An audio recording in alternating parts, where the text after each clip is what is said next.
اللہ کے حبیب نے اپنے اتنے بڑے دشمن عبداللہ ابن ابی کو معاف کر دیا. معاف نہیں کیا بلکہ اپنا کرتا بھی دیا, جنازے کی نماز بھی پڑھائی, اپنا لعاب مبارک بھی دیا. میں کہہ رہا تھا کہ حضرت شاہ ولی اللہ صاحب رحمۃ اللہ علیہ نے فرمایا کہ اللہ تو نے امام الانبیاء بننے والے کی ماں کو مقام ابا پر اٹھا لیا جہاں کوئی اس کو تسلی دینے والا نہیں ہے. آخر تیری حکمت کیا ہے, تیرا راز کیا ہے؟ اللہ تعالیٰ نے الہام فرمایا اور عجیب بات قلب پر القا فرمائی. فرمایا ولی اللہ تجھے تو ایک واقعہ ملا, میں تجھے اور واقعے بتاتا ہوں. تو میرے نبی کی طائف کی زندگی کو دیکھ لے. مار کھا کر پھر کھڑا ہوتا ہے, مار کھا رہا ہے پھر کھڑا ہو رہا ہے, مار کھا رہا ہے پھر کھڑا ہو رہا ہے, بے ہوش ہو گیا. اخیر میں جب ہوش آیا فرشتے آ گئے. فرمایا آپ فرمائیں تو ابھی دو پہاڑوں کے درمیان چورا چورا کر دیں. اللہ کے نبی پوچھ رہے ہیں میرا اللہ کیا کہہ رہا ہے؟ فرمایا ہم نے جب اللہ سے پوچھا تو اللہ نے یہ کہا میرے محبوب سے پوچھ لو. فرمایا معلوم یہ ہوتا ہے کہ اللہ کو یہ پسند نہیں ہے. جب اللہ کو پسند نہیں ہے تو اس کے نبی محمد الرسول اللہ کو بھی پسند نہیں ہے. اللہ اس قوم کو ہلاک نہ کر, یہ نہیں تو اس کی قوم ایمان لائے گی, یہ نہیں تو اس کی اولاد ایمان لائے گی. فرمایا طائف کے اس واقعے کو بھی یاد کر لو. تیسرا احد کا واقعہ یاد کرو. میرے نبی کو تسلی دینے والا صرف اور صرف ایک آدمی ہے, وہ حضرت حمزہ رضی اللہ تعالیٰ عنہ آپ کے چچا ہیں, لیکن سن ہجری 3 ہے. ابھی 2 سال مدینے میں آئے ہوئے ہیں کہ محمد الرسول اللہ صلی اللہ علیہ وسلم کے اس چچا کے اللہ نے ٹکڑے ٹکڑے کروا دیے, ناک کان کتوا دیا اور لاش تڑپ تڑپ کر پڑی ہوئی ہے. اور نبی بار بار دیکھ کر رو رہے ہیں, بار بار دیکھ کر رو رہے ہیں, بار بار دیکھ کر کے روئے. اور برسوں گزر گئے کہ اپنے حبیب پاک صلی اللہ علیہ وسلم اپنے چچا کو نہیں بھولے ہیں. اپنے چچا کی یادیں ہر وقت اللہ کے حبیب کو ستا رہے. چوتھا ایک واقعہ اللہ نے قلب پر ڈالا ولی اللہ کے اور فرمایا میدان کربلا کو یاد کر. وہ حسن اور وہ حسین, وہ حسن اور وہ حسین جس کو میرے نبی نے چوما, جس کو میرے نبی نے بوسہ دیا, جس کو میرے نبی نے گود میں اٹھایا, جس کو میرے نبی نے پھول کہا, جس کو میرے نبی نے اپنے سینے سے لگایا, جس کو میرے نبی نے یوں کہا کہ جس نے ان کو تکلیف پہنچائی اس نے مجھ کو تکلیف پہنچائی. اس میں حسن کو زہر دے کر مار دیا اور حسین کو کربلا کے میدان میں تڑپا تڑپا کر کے ختم کر دیا. ولی اللہ تجھے ایک واقعہ ملا ہے, یہ سب واقعے دیکھ لے, یہ سب نبی سے تعلق رکھتے ہیں. ایک میں نبی کا چچا ہے, ایک میں نبی کی ذات ہے, ایک میں نبی کی ماں ہے, ایک میں نبی کا حسین ہے, ایک میں نبی کا نواسا ہے. ان چاروں واقعوں کو دیکھ لے اور تو اس پر غور کر لے. اب میری طرف سے جواب سن, اے میرے ولی اللہ, اے میرے بندے, اے میرے بندے, تو کان کھول کر سن لے. میرے نبی کی والدہ کو میدانوں میں اٹھانا منظور ہے, میرے نبی کو طائف کے میدان میں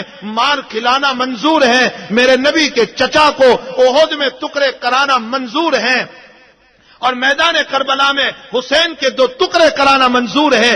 عالم کیا تھا؟ اللہ اکبر. مورخین نے جو نقشہ کھینچا ہے, حضرت حسین کا سر نیزے پر اٹھایا گیا, آگے آگے نیزہ چل رہا ہے, پیچھے پیچھے اللہ کے نبی کی وہ ساری نواسیاں اور اللہ کے نبی کے گھرانے کی وہ عورتیں پیچھے پیچھے بغیر پردے کے کھینچ کھینچ کر کے ان کو لے جایا جا رہا ہے. حضرت زینب جو حسین کی بیٹی ہے وہ پیچھے مڑ کر دیکھ رہی ہے, اور یہ ایک آنکھ کھینچی اور جو اشعار پڑے ہیں ابن ہشام نے نقل کیے اور مورخین نے نقل کیے. فرمایا ان اشعار کا مختصر ترجمہ یہ ہے, اے میرے نبی, اے میرے نبی, تجھ پر سلام ہو اللہ کی طرف سے, تجھ پر سلام ہو فرشتوں کی طرف سے, تجھ پر سلام ہو امت کی طرف سے. اے میرے نبی تو ذرا آ کر کے دیکھ تو لے تیرے نواسوں کے ساتھ کیا کیا گیا ہے, تیرے نواسیوں کے ساتھ کیا کیا گیا ہے. تو پردے کا حکم لے کر آیا, تیری بیٹیوں کو بغیر پردے کے کر دیا گیا. تو عزت کا حکم لے کر آیا, تیری بیٹیوں کی بے عزتیاں کی گئی. ارے تیرا وہ نواسا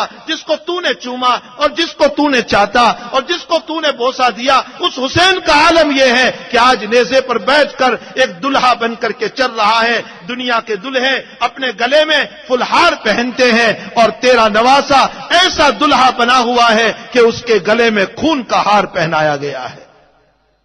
یہ وہ زینب کے اشعار ہے, یہ وہ زینب کے اشعار ہیں جس کا میں نے ترجمہ کیا. ولی اللہ تجھے ایک واقعہ ملا ہے تو ان سارے واقعوں پر غور کر.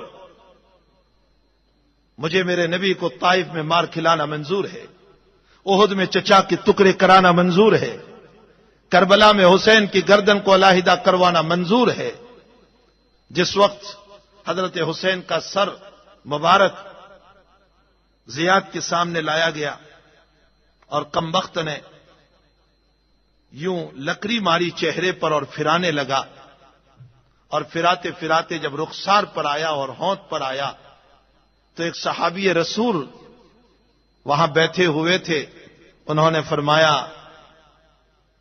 اس چہرے پر لکڑی نہ مار، میں نے اس چہرے پر حضور پاک صلی اللہ علیہ وسلم کو بوسہ دیتے دیکھا ہے، میں نے اس چہرے پر چومتے ہوئے دیکھا ہے، تو یہاں لکڑی نہ مار۔ اللہ فرماتے ہیں یہ سارے واقعات منظور ہے کہ حسین کے ٹکڑے ہو جائیں، حمزہ کے ٹکڑے ہو جائیں، مصعب کے ٹکڑے ہو جائیں، مصعب کو پورا کفن نہ ملے، اور میرا نبی طائف میں مار کھا جائیں، اور میرا نبی احد میں زخمی ہو جائیں اور اس کا سر پھوٹ جائیں، اور میرا نبی کی والدہ ابوا میں دنیا سے رخصت ہو جائیں اور تسلی دینے والا کوئی نہ ہو، یہ سب کچھ منظور ہے، لیکن میرا دیا ہوا دین ٹوٹ جاوے یہ مجھے منظور نہیں ہے۔ میرے بھائیوں، اللہ کا یہ دیا ہوا دین جو محمد الرسول اللہ صلی اللہ علیہ وسلم لے کر کے تشریف لائے، آقا نے اس دین کو سجایا ہے اپنے پیٹ پر پتھر باندھ کر۔ میں نے کل رات کی مجلس میں بھی سورت میں کہا تھا کہ حضور پاک صلی اللہ علیہ وسلم نے اپنی امت کے لیے اپنے پیٹ پر پتھر باندھے، دنیا میں کوئی امتی نہیں ہوگا جس نے پیٹ پر پتھر باندھا ہو۔ عوام تو عوام، خواص علماء کرام جو اپنے آپ کو خواص کہتے ہیں، ان میں سے بھی کسی نے اپنے پیٹ پر پتھر نہیں باندھا ہوگا، بھوک کی وجہ سے، پیاس کی وجہ سے، لیکن حضور پاک صلی اللہ علیہ وسلم نے اپنے پیٹ پر پتھر باندھا۔ یہ سب کچھ اس لیے برداشت کیا کہ میری امت بن جائے، میری امت میں محبت پیدا ہو جائے، میری امت اللہ کی گرویدہ ہو جائے، میری امت اللہ سے تعلق جوڑ لے۔ سکرات کا عالم ہے، سکرات کا عالم، بہت غور سے سنیں، سکرات کا عالم ہے، مرض الوفات ہے، میرے نبی اب دنیا سے رخصت ہونے والے ہیں۔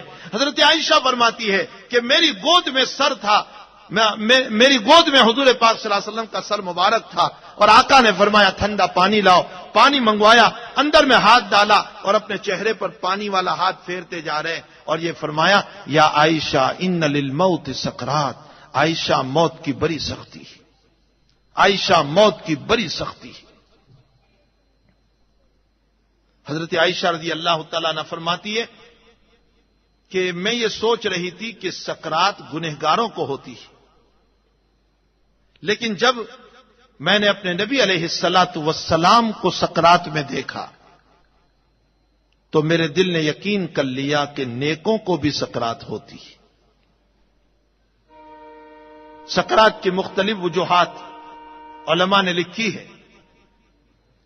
کافر کو سکرات اس لیے ہوتی ہے کہ یہیں سے عذاب شروع ہو جائے، مومن گنہگار کو اس لیے سکرات ہوتی ہے کہ اللہ اس کے گناہوں کو معاف کر دے، اور اللہ والوں کو سکرات اس لیے ہوتی ہے کہ اللہ جنت کے جس مرتبے پر ان کو پہنچانا چاہتا تھا اس مقام پر ابھی نہیں پہنچے ہیں، تھوڑی سی تکلیف دے دیں تاکہ اس مقام پر پہنچ جائیں۔ تمام محدثین یہ لکھتے ہیں کہ حضور پاک صلی اللہ علیہ وسلم کو اس لیے سکرات دی گئی تاکہ جنت کے اونچے مقام پر پہنچایا جائے جہاں تک ابھی نہیں پہنچے تھے۔ ہمارے حضرت گنگوہی نور اللہ مرقدہ قطب العالم حضرت مولانا رشید احمد گنگوہی نور اللہ مرقدہ ایک عجیب بات فرماتے ہیں، فرمایا محدثین کا جواب میری سمجھ میں نہیں آتا، اس لیے کہ اگر اللہ کے نبی کے مقام کو بلند کرنے کے لیے اور اس اونچے مقام پر پہنچانے کے لیے سکرات کی سختیاں ڈالی گئی تو اللہ کے حبیب پاک صلی اللہ علیہ وسلم کو تو سارے ہی مقام مل چکے تھے، جنت الفردوس آپ کو مل گیا، مقام محمود آپ کو مل گیا، شفاعت کبریٰ قیامت کا آپ کو مل گیا، لواء الحمد یوم القیامہ قیامت کے دن اللہ کی تعریف کا جھنڈا آپ کو مل گیا، اللہ سے بات کرنے کا شرف آپ کو مل گیا، معراج کا واقعہ آپ کو مل گیا، امام الانبیاء آپ کو بنا دیے گئے، تمام مقامات آپ کو مل چکے ہیں، ابھی کون سے مقام کی ضرورت تھی کہ سکرات کی سختیاں ڈالی گئی؟ فرمایا مقام وقام کچھ نہیں ہے، اللہ کے حبیب پر سکرات کی سختیاں اس لیے ڈالی گئی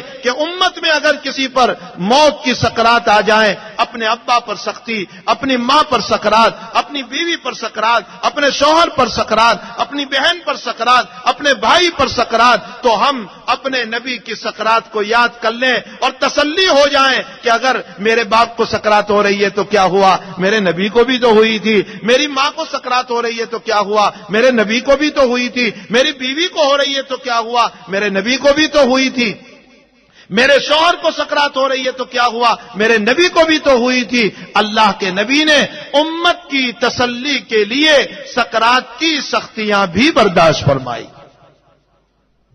قربان جائیے محمد الرسول اللہ صلی اللہ علیہ وسلم پر۔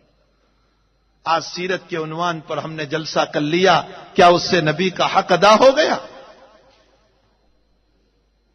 کیا اس سے نبی کا جی خوش ہو گیا؟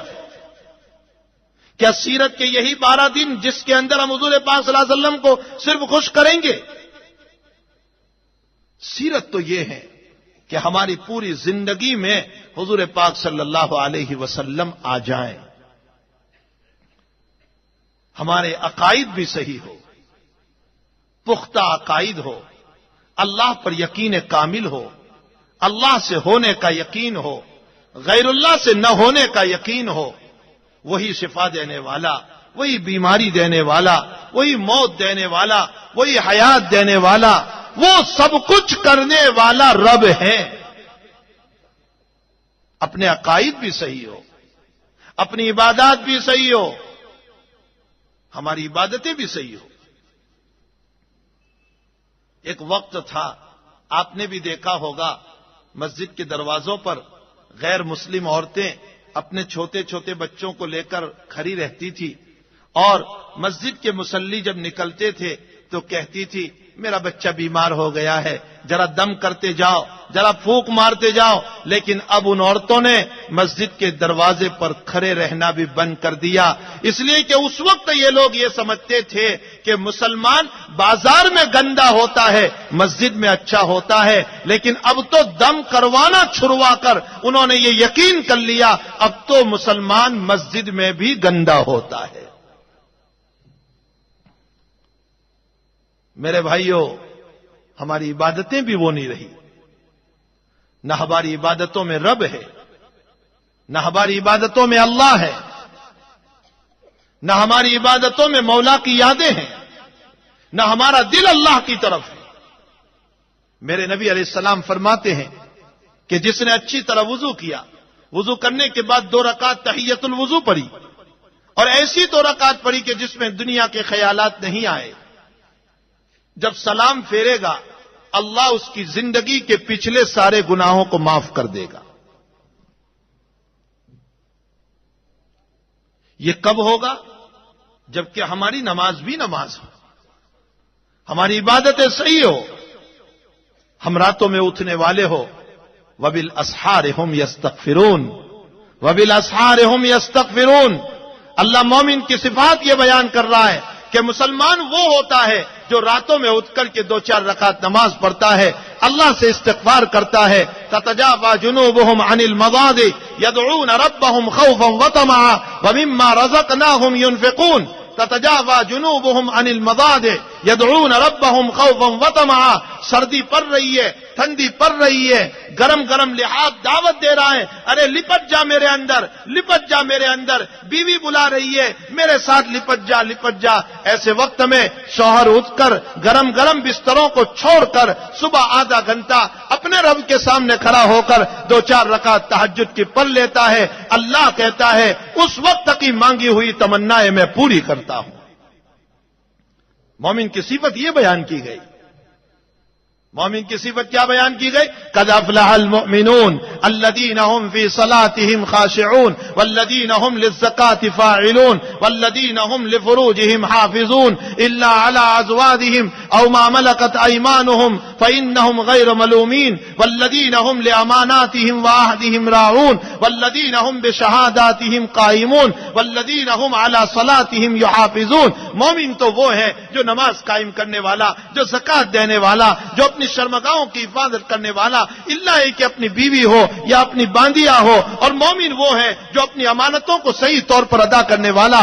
مومن وہ ہے جو جھوٹی گواہی دینے والا نہ ہو، سچی گواہی دینے والا ہو، اور سچی گواہی دینے کے اندر بھی اس کے اوپر جمنے والا ہو. مومن وہ ہے جو کسی کا مال کھانے والا نہ ہو، کسی کا ناحق لینے والا نہ ہو، کسی یتیم کے گھر کو اجاڑنے والا نہ ہو، کسی بیوہ کی مجبوریوں سے غلط فائدہ اٹھانے والا نہ ہو. حضرت جی مولانا یوسف صاحب رحمۃ اللہ علیہ، حضرت جی مولانا یوسف صاحب رحمۃ اللہ علیہ فرمایا کرتے تھے، اور پنجاب کے اجتماع میں حضرت نے فرمایا تھا، اے لوگوں، کسی کے باغ کو اور کسی کے چمن کو ویران کر کے اپنے باغ کو آباد نہیں کر سکتے. کسی کے چمن کو ویران کر کے، کسی یتیم کے چمن کو ویران کر کے، کسی غریب کے چمن کو ویران کر کے، کسی بیوہ کے گھر کو اجاڑ کر، کسی مجبوری سے، کسی مجبور سے غلط فائدہ اٹھا کر، کوئی قرض میں ڈوبا ہوا ہے اس سے غلط فائدہ اٹھا کر اپنے چمن کو آباد نہیں کر سکتے. اور جنہوں نے ایسا کیا، اگلا جملہ بڑا کروا ہے، حضرت جی رحمت اللہ علیہ فرماتے ہیں، جنہوں نے ایسا کیا، دوسروں کے مکانوں کو ویران کر کے اپنے گھر کو آباد کرنے کی فکریں کی، وہ کان کھول کر سن لیں، مرنے سے پہلے اللہ ان کے گھر کو برباد کرے گا اور اسی کی اولاد سے برباد کرائے گا. بہت سخت جملہ ہے، اسی کی اولاد سے برباد کرائے گا. مومن کی صفات تو یہ ہے، یہ وہ صفات ہیں جو محمد الرسول اللہ صلی اللہ علیہ وسلم نے اس امت کو دی ہے. اب ہمارے عقائد بھی صحیح ہو، ہماری عبادتیں بھی صحیح ہو، ہمارے معاملات بھی صحیح ہو. میرے نبی علیہ السلام بازار میں گئے، گیہوں کا ڈھیر لگا ہوا ہے، مسلم شریف کی روایت ہے، آقا نے یوں ہاتھ ڈالا، گیہوں دیکھے اوپر سوکھے اندر میں پانی والے. فرمایا ایسا کیوں کیا تو نے؟ فرمایا کچھ مال رات میں بھیگ گیا تھا، میں نے اس مال کو ملا دیا تاکہ سوکھے مال کے ساتھ بھیگا ہوا مال بھی بک جائے. اللہ کے نبی نے فرمایا من غشنا فلیس منا، جو میری امت کو دھوکہ دے وہ میرا نہیں ہو سکتا. معاملات ہمارے صحیح ہو، سچ بول کر کاروبار کریں، جھوٹ نہ بولیں. احمد آباد کے بنے ہوئے مال کو جاپان کا نہ بتائیں، احمد آباد کے بنے ہوئے مال کو جرمنی کا نہ بتائیں، احمد آباد کے بنے ہوئے مال کو فورین کا نہ بتائیں. صاف صاف سچائی کے ساتھ تجارت کرنے والے ہو، ہمارے معاملات صحیح ہو. کسی سے پیسہ لیا ہے اس کو ادا کرنے کی فکریں ہو، اس قرض کی ادائیگی کی شکلیں ہو، اس کے لیے دعائیں ہو، اس کے لیے محنتیں ہو. عقائد بھی صحیح، عبادات بھی صحیح، معاملات بھی صحیح، معاشرت بھی صحیح ہو، ہمارے بیوی بچوں کے ساتھ ہمارے معاملات صحیح ہو، ہماری زندگی صحیح ہو. بہت سارے جوان باہر تو پارٹیاں کرتے ہیں دوست و احباب کے ساتھ، اور بیوی بیچاری مظلومانہ زندگی گزار رہی ہے، اپنے شوہر کی محبت کی بھوکی، اپنے شوہر کے پیار کی بھوکی. اللہ کے حبیب نے تو یہاں تک فرمایا، کسی نے اپنی بیوی کے منہ میں پیار سے لقمہ دیا، اللہ اس پر بھی صدقے کا ثواب عطا فرمائیں گے. معاشرہ ہمارا صحیح ہو اور اخلاق بھی ہمارے صحیح ہو. ہمارے اخلاق وہ ہو جو محمد الرسول اللہ صلی اللہ علیہ وسلم نے ہم کو دیا. ہمیں فرمایا معاف کرو، ہمیں فرمایا درگزر کر دو، ہمیں فرمایا کینہ نہ رکھو، ہمیں فرمایا حسد نہ کرو، ہمیں فرمایا چغلی نہ کرو، ہمیں فرمایا دو آدمیوں کے درمیان نہ لڑاؤ، ہمیں کہا کہ بڑوں کی تعظیم کرو، ہمیں کہا چھوٹوں پر شفقت کرو، ہمیں کہا اپنے والدین کے ساتھ اس نے سلوک کرو، ہمیں کہا اپنے پڑوسی کے ساتھ اس نے سلوک کرو، چاہے وہ غیر مسلم ہی کیوں نہ ہو. یہ سب اخلاق ہے محمد الرسول اللہ صلی اللہ علیہ وسلم کے. مولانا تقی صاحب عثمانی اپنا ایک واقعہ لکھتے ہیں کہ میں لندن سے گلاسگو ٹرین کے اندر جا رہا تھا، مجھے استنجا کی ضرورت پڑی. میں جب ٹوائلٹ کے قریب گیا ٹرین کے اندر تو ایک گوری عورت وہاں کھڑی تھی، ٹرین کھڑی تھی. میں نے اس گوری عورت سے کہا کہ کیا تو ٹوائلٹ جائے گی؟ اس نے کہا کہ نہیں، میں جاؤں گی بھی نہیں اور تجھے بھی نہیں جانے دوں گی. مولانا نے اسے پوچھا کہ وائی، کیوں تو مجھے منع کر رہی ہے؟ تو اس نے کہا میں تو جا کر آئی ہوں، فارغ ہو چکی ہوں، لیکن ابھی فلش کرنا باقی تھا کہ اسٹیشن آ گیا اور اندر میں بورڈ لکھا ہوا ہے کہ اسٹیشن پر فلش نہیں کرنا چاہیے، اس لیے میں رک گئی ہوں. ابھی ٹرین چلے گی، میں فلش کروں گی، صاف کروں گی پھر تمہیں جانے دوں گی، اگر ویسے ہی جانے دوں گی تو آپ کو تکلیف ہوگی، میں آپ کو تکلیف دینا نہیں چاہتی ہوں۔ حضرت مولانا فرماتے ہیں میری آنکھوں سے آنسو آ گئے اور میں نے کہا بہن یہ اخلاق تو میرا نبی مجھ کو دے کر گیا تھا۔ ہمارے اخلاق صحیح ہو، ہمارے کیریکٹر صحیح ہو، تب جا کر سیرت رسول صلی اللہ علیہ وسلم ہماری زندگی میں صحیح ڈھنگ پر اتر سکتی ہے۔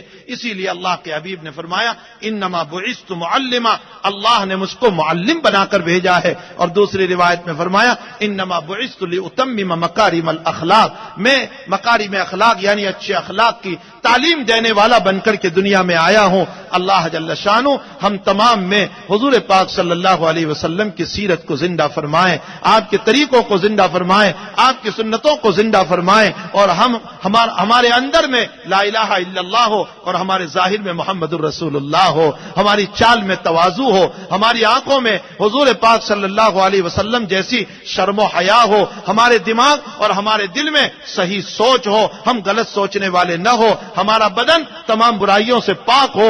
اگر یہ باتیں ہیں تو انشاءاللہ محمد الرسول اللہ صلی اللہ علیہ وسلم کی شریعت ہے اور سنت ہے، آپ کے طریقے ہیں، اور اگر یہ نہیں ہے تو پھر ہم سے زیادہ ناکام کوئی نہیں ہو سکتا ہے۔ سیرت النبی کے عنوان پر یہ جلسے اسی لیے منعقد کیے جاتے ہیں تاکہ ہمارے اندر حضور کی باتوں کو سن کر اور کہہ کر عمل کی توفیق ہو جائیں، اور ہم اپنے آپ کو محبوب صلی اللہ علیہ وسلم کی مبارک زندگی پر ڈالنے والے ہو جائیں۔ اسی لیے میں نے یہ چند باتیں عرض کی ہیں، اللہ جل شانہ ہم تمام کو اس پر عمل کی توفیق عطا فرمائے، اور جتنے مقررین کے پروگرام اور بیانات ہو گئے ہیں یا ہونے والے ہیں، اللہ تعالیٰ ان تمام ہی کے دلوں میں سیرت رسول صلی اللہ علیہ وسلم کو خوب کھول کر کے بیان کرنے کی توفیق عطا فرمائے، اور ہم تمام کو عمل کی توفیق عطا فرمائے۔ میں مولانا کو مبارکباد دوں گا کہ آپ نے اس طرح کا ایک پروگرام رکھ کر کہ جس کے اندر مختلف مقررین کو بلا کر کے حضور پاک صلی اللہ علیہ وسلم کی اس سیرت کو اجاگر کرنے کی کوشش کی ہے، بہت اچھا اور بہت اچھی بات ہوئی، اس لیے کہ ویسے بھی لوگوں کا وقت دنیا کی باتوں میں ایران توران میں نہ معلوم کہاں سے کہاں گزر جاتا ہے۔ اگر حضور پاک صلی اللہ علیہ وسلم کی تھوڑی سی سیرت سنیں گے، اپنی زندگی میں اتارنے کی فکر کریں گے، ان ہزاروں کے اندر سے اور اس بڑے مجمع کے اندر سے اگر ایک آدمی بھی سنت رسول کو اپنا لیتا ہے تو پروگرام رکھنے والے کے لیے باعث خیر و ثواب ہو جاتا ہے۔ اللہ تعالی ہم تمام کو عمل کی توفیق عطا فرمائے۔ وصلی اللہ علی النبی الکریم برحمتک یا ارحم الراحمین۔ درود شریف پڑھ لیجئے بھائی۔ اب آپ کو کہیں دور جانے کی ضرورت نہیں، اب آپ اپنے موبائل میں اپنی پسندیدہ تلاوت، مکمل قرآن پاک، نعتیں، ہم اور نظمیں، اسلامی و قدرتی مناظر یہاں سے ڈاؤن لوڈ کروائیں۔ فاروق بھائی سائیکل والے، تھادا میاں کی مسجد کے نیچے، دریا پور۔ فون نمبر ہے 58 243 71 654۔ الحمد للہ رب العالمین والصلاة والسلام علی سید الانبیاء والمرسلین وعلی آلہ واصحابہ اجمعین۔ اللہم صلی علی سیدنا حبیبنا وشفیعنا وسندنا مولانا محمد وبارک وسلم۔ اللہ ہم سب کے گناہوں کو معاف فرما دے، ہمارے قصوروں سے درگزر فرما، ہماری سیاہ کاریوں سے معافی عطا فرما۔ اے اللہ ہماری سیاہ کاریوں سے معافی عطا فرما، اے اللہ اپنی رحمتوں سے مالا مال فرما، اے اللہ سنت نبوی پر چلنے کی توفیق عطا فرما، حضور کی سچی محبت نصیب فرما، حضور کی سچی عقیدت نصیب فرما، اے اللہ ہمارے دلوں کو شریعت کی محبت سے مالا مال فرما۔ الہ العالمین ہم سب کو نمازوں کے جذبات نصیب فرما، ذکر کا مزہ عطا فرما، تلاوت قرآن کی لذت نصیب فرما۔ اے اللہ تیری محبت سے مالا مال فرما، شریعت کی محبت سے مالا مال فرما۔ الہ العالمین اے اللہ تو رحم والا ہے، تو کرم والا ہے۔ یقیناً اے اللہ تیرے بندے بہت ہو سکتے ہیں، لیکن اے اللہ ہمارا رب کوئی اور نہیں ہو سکتا۔ تو ایک ہی ہمارا رب ہے، تو ایک ہی ہمارا پالنہار ہے، تو ہمارا ایک ہی مالک ہے، تو ایک ہی ہمارا خالق ہے۔ اللہ ہم تجھے منانے آئے ہیں، اے اللہ تو مان جا، اللہ تو مان جا، اللہ تو مان جا۔ اپنی رحمتوں سے مالا مال فرما دے، اپنی رحمتوں سے مالا مال فرما دے۔ اے اللہ دنیا والوں سے جب بھی مانگا انہوں نے کبھی نہ کبھی ہمیں ذلیل کیا ہے۔ اے اللہ دنیا والوں سے جب بھی ہم نے مانگا انہوں نے کبھی نہ کبھی ہمیں ذلیل کیا ہے۔ اے رب تو ایسا ہے کہ دینے کے بعد کبھی ذلیل بھی نہیں کرتا، تو اپنے مجرموں کی بھی پکڑ نہیں کرتا، تو اپنے مجرموں کی بھی پکڑ نہیں کرتا۔ اے اللہ تو نے ابراہیم ابن ادہم کے دل پر کیسی بات ڈالی تھی کہ اے ابراہیم میری طرف سے ذرا سی مصیبت آتی ہے تو میرا بندہ میری شکایت کرتا پھرتا ہے، اور اے میرے بندے تیرے گناہوں کے ڈھیر آتے ہیں، میں تو کسی سے شکایت نہیں کرتا۔ اللہ تو کیسا رحم کرنے والا ہے، تو کیسا کرم کرنے والا ہے۔ اے اللہ ایک نابینا فقیر اور ایک نابینا اے اللہ مانگنے والا مانگتے مانگتے مسجد کے دروازے پر چلا گیا، صدائیں لگانے لگا اور یہ کہنے لگا کچھ دے دو کچھ دے دو، اندر سے جواب نہیں آیا۔ فقیر غصے ہو گیا تو کسی نے بتایا او نابینا انسان یہ تو مسجد ہے، یہاں کوئی آدمی نہیں ہے جو تجھے دے گا۔ تو اس آدمی نے کہا، اس نابینا نے کہا اے اللہ مخلوق سے مانگتے مانگتے اب تو میں تیرے دروازے پر آ چکا ہوں، اس لیے اب پیالہ توڑ دیتا ہوں اور تجھی سے مانگتا ہوں۔ اے اللہ ہم بھی مانگتے مانگتے اب تیرے دروازے پر آ چکے ہیں، دنیا کی مخلوق کے پیالے توڑتے ہیں۔ اللہ ہم سب کی ضرورتوں کو دستے غیب سے پورا فرما دے، اللہ ہماری ضرورتوں کو دستے غیب سے پورا فرما دے، اللہ ہماری ضرورتوں کو دستے غیب سے پورا فرما دے۔ اے اللہ ایک فقیر اور ایک غریب مانگتے مانگتے کسی جوان کے پاس چلا گیا، اس جوان نے مذاق میں 4 کھوتے سکے دے دیے۔ اس غریب کو نہیں پتا تھا کہ یہ تو کھوتے سکے ہیں۔ وہ ایک دکان پر 4 روٹی خریدنے چلا گیا، دکاندار سے کہنے لگا میرے بچے بھوکے ہیں، یہ 4 سکے ہیں مجھے کھانا دے دے۔ دکاندار نے دیکھا کہ یہ تو کھوتے سکے ہیں، لیکن دکاندار کو رحم آ گیا، اس نے کھوتے سکے بھی لے کر کے اس غریب کو کھانا دے دیا۔ اللہ ہم بھی کھوتی عبادتیں لے کر آئے ہیں، تو اپنے فضل سے قبول فرما کر اے اللہ اپنی رحمتوں سے مالا مال فرما دے، اپنی برکتوں سے مالا مال فرما دے، اپنی عنایتوں سے مالا مال فرما دے۔ اے اللہ جب ہم تجھ سے رحمت کی بھیک مانگتے ہیں تو یوں کہتا ہوگا اے غدارو، اے نالائکو، اے بے نمازیو، اے دین سے دور رہنے والوں، اے حسد اور کینہ سے بھرے ہوئے،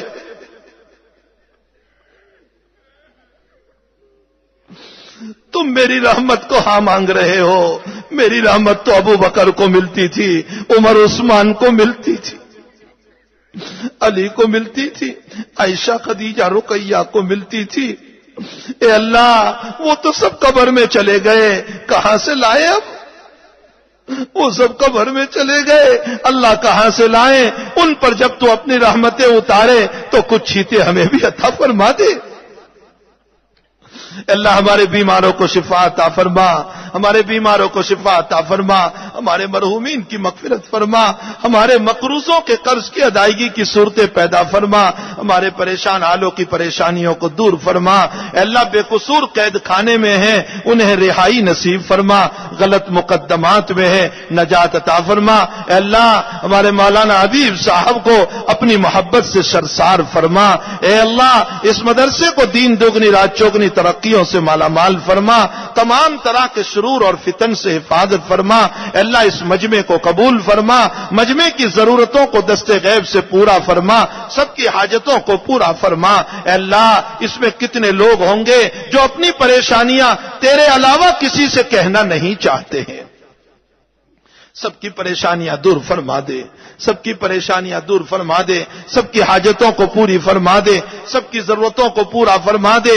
الہ العالمین جب تک جلائیں آبرو عزت و ایمان کے ساتھ جلانا، اور جب اٹھائیں تو اپنے اپنے وقت پر اللہ خاتمہ بالخیر فرمانا۔ الہ العالمین آپ سے التجا ہے، اللہ آپ سے درخواست ہے، اللہ جب قیامت میں تو اٹھائے اتنا یقینی ہے، حساب دینا یقینی ہے۔ اللہ جب تو قیامت میں اٹھائے تو ہمارے زندگی کا فلم نہ چلانا، اگر تو نے پردہ اٹھا دیا تو ہماری اولاد کہے گی اور نالائق باپ تو کتنا غدار تھا۔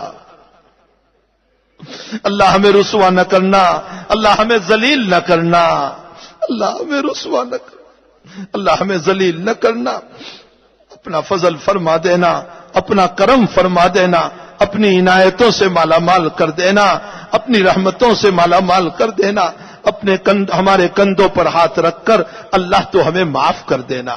اللہ ہمارے پاس کچھ نہیں ہے، جب بھی کوئی کسی کے دربار میں جاتا ہے ہدیہ لے کر جاتا ہے، ہم تیرے دربار میں کیا ہدیہ پیش کریں؟ عبادتیں بھی گندی ہے، نمازیں بھی گندی ہے، اخلاق بھی صحیح نہیں ہے، معاشرہ بھی گندا ہے، ہم تیرے سامنے کس کو پیش کریں؟ اے اللہ، طائف میں بہنے والے میرے نبی کے مقدس خون کو پیش کرتے ہیں، اس کے صدقے میں معاف فرما دے۔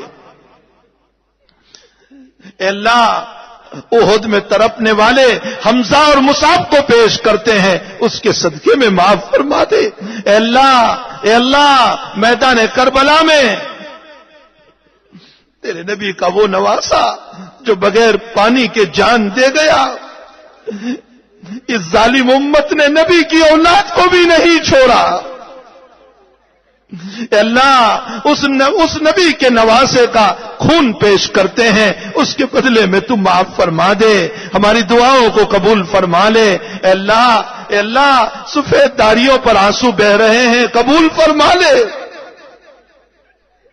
سفید داڑھیوں پر آنسو بہ رہے ہیں، قبول فرما لے۔ اللہ، جوانوں کے چہروں پر آنسو بہ رہے ہیں، اللہ، عورتوں کے نازک چہرے پر آنسو بہ رہے، معصوم بچے رو رہے، اللہ رحم کھا لے تو، ہمیں قبول فرما، ہمیں قبول فرما، ہماری نسلوں کو قبول فرما، ہماری اولادوں کو قبول فرما، فتنوں سے حفاظت فرما، پکڑ دھکڑ سے حفاظت فرما، سنت نبوی کا ذوق نصیب فرما، نبی کا عشق نصیب فرما، نبی کی محبت نصیب فرما، آپ کے طریقوں پر چلنے کی توفیق عطا فرما۔ اللہ ہماری دعاؤں کو اپنے فضل و کرم سے قبول فرما۔ وصلی اللہ علی النبی الکریم برحمتک یا ارحم الراحمین۔